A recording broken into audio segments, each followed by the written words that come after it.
runtii waxay noo tahay caawa farxad inaan ka soo qayb galno barnaamijkan quruxda badan leh oo runtii ay soo jeediyeen walaalaheen xarunta tala soo jeedinta oo ah barnaamij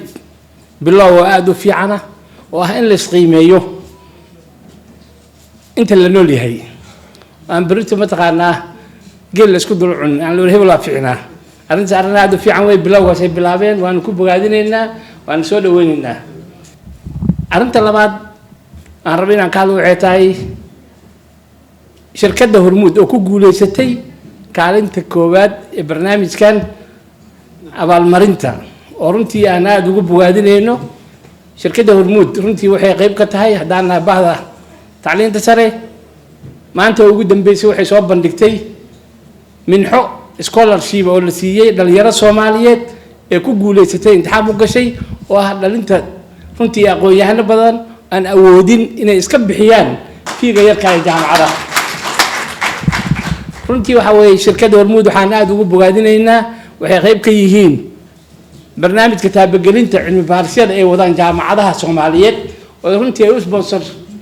gareeyaan oo runtii aan aad ugu amaanayno iyo meelaha wax ka qabanayaan waxaan kale oo aad iyo aad ugu bogaadinaynaa waxay tahay inay u sameeyeen ardayda Soomaaliyeed qiimo dhibis aad u qiimo badan ay ku sameeyeen internetka 4G-ga oo ardaydu ku sameystaan ku daalacdaan waxbarashada iyo aqoonta jaamacadaha ay ka bartaan aad iyo aad baan runtii u bogaadinaynaa shaqada ay hayaan wax mid iyo laba lagu soo koobi kara maahan wax badan bay dalkan ka qabteen oo aad u muhiim ah waxaa ka mid ah inay u diyaariyeen